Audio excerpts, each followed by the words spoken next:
Hello. In this session, we will explain the normal distribution. Briefly, the normal distribution is the distribution of a continuous variable in the population. Just remember, it's in the population, it's not in the sample. It shows the mean in the population.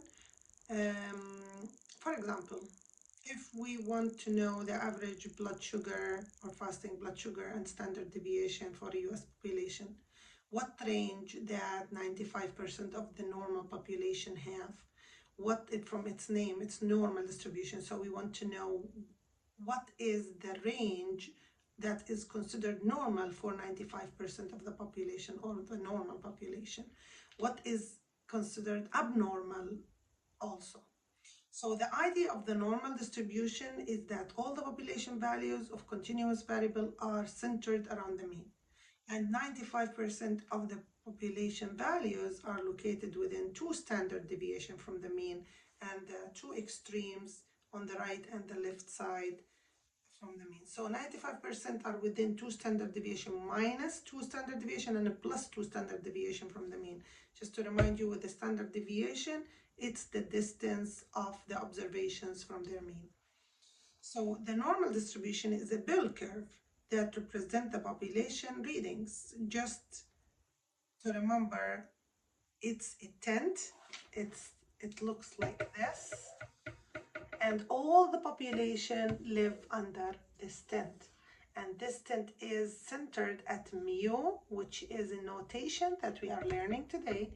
Mu is the population mean. If I say X bar, it's not the population mean. X bar is the sample mean. So the normal distribution is X is normally distributed with the mu and sigma. So mu, which is the average, and sigma. X is a continuous variable, is normally distributed with the mu and sigma. So let's just remove this and keep the curve, so we explain what this curve is. Now, it represents normal values. This curve represents normal values for any continuous variable, where mu is the mean for the measurements for all the population calculated by mean of means for many hypothetical samples or for a very large sample, such as those we are taking from the national data set. Now, mean or mu divides the curve into two parts, it's in the center, and it divides the curve into two equal parts.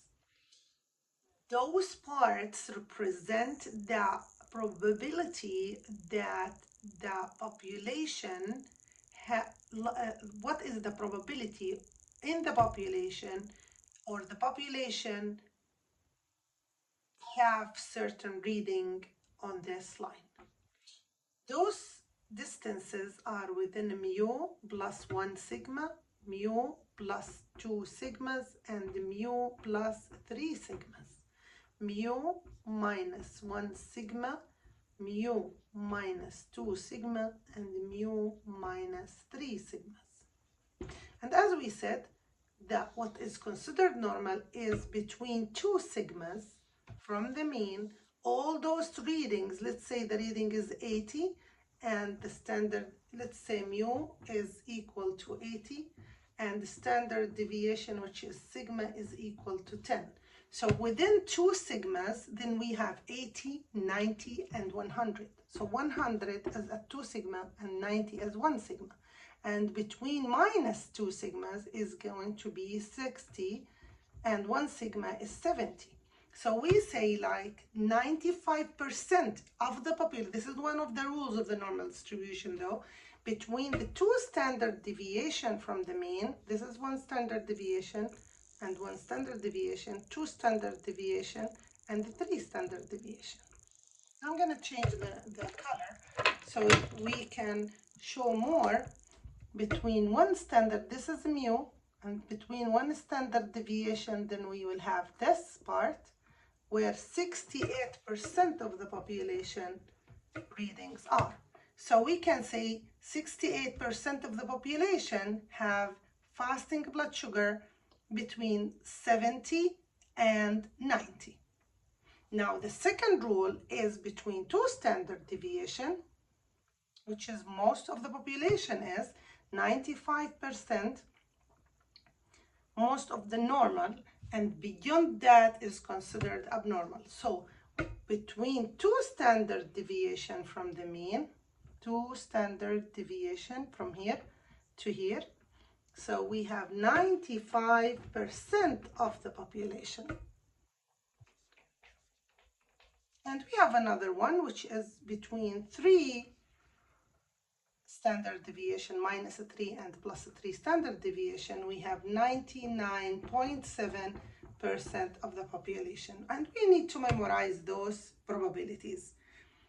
So we can say 99.7% of the population have their blood sugar between 50 and 110.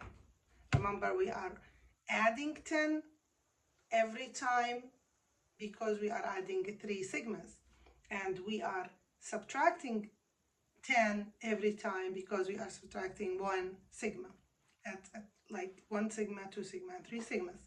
So the rules between minus 1 sigma and plus 1 sigma, there are 68% of the population.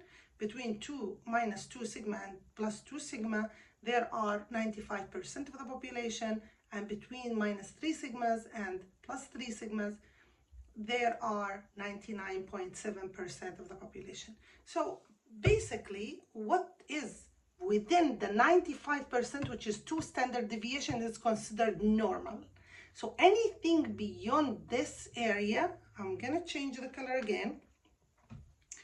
So I'm going to use the black one after the 2 sigmas. So if we have anything here in this area, which is 2.5%, as we said, these are 2 equal parts, 2.5% on this side and 2.5% on this side,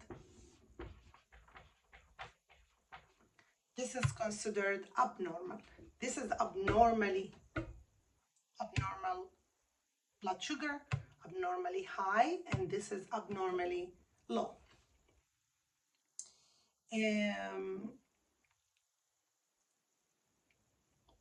Now from this one, we want to move to another curve that represents the Z.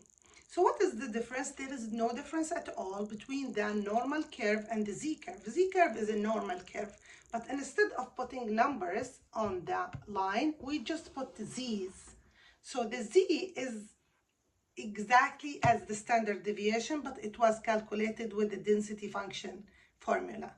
The density function formula, it will not give you like 1 and 2 standard deviation. It will give you the distance in terms of formula calculations.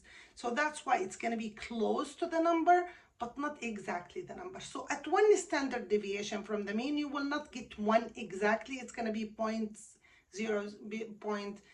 something close to 1.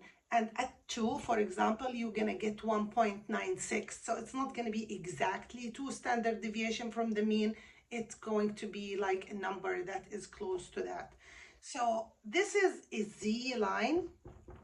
It looks like something like that, but this one is more likely observations, the actual observations in the data set. But this one is the distance from the mean. So it shows that it's more likely distance oriented. The more Z we have, is the higher the Z, the more the distance from the mean, which is far from the mean. That means it started to be abnormal. So we say that this number is different from the mean or away from the mean. So if we have -4, for example, that means that we are 4 degrees or 4 standard deviation away from the mean, and like lower than the mean. If we have +4, let's say, then we are 4 degrees or 4 standard deviation above the mean. So these are different and extreme values that are away very, very far from the mean. So the Z is a distribution. It's a normal distribution where X, or we can say Z, is normally distributed with a mu equal to 0 and sigma equal to 1. So that's why we don't see mu anymore here. We don't see values, we see 0. So now the represent 0 is representing the mu. Why? Because the mu is different from itself by 0. So this value is 0 distance from itself. So now we have 1 plus 1, so we are 1 degree more than the mean. So any value that is within 1 degree from the mean is going to be in this area. Now, if we have any value that is within minus 1 degree from our standard deviation from the mean, we're going to find it here. So if we say 80, for the 80 is mu, like 85. 85 is expected to be in this area. We can always calculate the z for any value we want, but we don't want to get a very long line with all the values in the data set. So what we do, we just write the distances from the mean and we try to understand where this value lies. So if we know that mu is 80, we know that this is the area where 80 is, and we know that between 80 and 90, all the values like 95, 96, 97, 97.5, 97.555, it will be between the mu and the plus 1. And we know like 90.1 is going to be after the two standard deviation from the, after one standard deviation from the mean. If we find 100.5, then it's above two standard deviation from the mean. Anyway, sometimes we don't know exactly the z value for certain. If we know those numbers and they are exactly on the sigma, and we can identify them from plus sigma minus sigma, then it's okay, we can find the probability under the curve from those numbers. Sometimes the number is not clear, like 85. So if we have 85, we can calculate the z value for 85 by the z formula. So the z formula is converting the number, the actual number, into a z value that we can find the probability associated with the z, as I explained in a z table. So the z is equal to x minus mu divided by sigma. So let's say x is 85. I want to see where is 85 on the z line. So I say 85 minus 80 divided by 10 is 5 over 10, which is 0.5. So 0.5, that means z is equal 0.5. So z on the z line, let's write the z line again.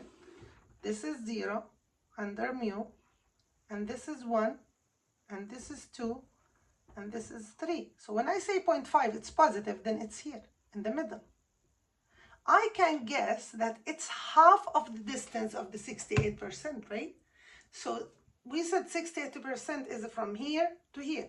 It's the same rules for the z and for the normal curve. So also for the normal distribution curve and the z curve, they are both the same and they have the same rules. So if I get half the distance here, is going to be like the whole distance is 34%, right? 34 and 34 is 68. So half the distance here is half of the 34, which is 17. So 17% is from here to here. But remember, we always get the probability that is associated with the z that represent all the area below the z value. So if the z is 0.5, that means that I want to get all this area with the probability. So the probability is going to be this part and all that part. So 0.5, so z 0.5 means that I will draw it here and I will take all the area here. So it's going to be 50% plus 17%, which is almost 67%. You're going to find that in the Z table a little bit different, but I'm just trying to see how we can get that without a Z table. So in the Z table, you just go to the 0.5 and look at the probability next to 0.5 and just write it down.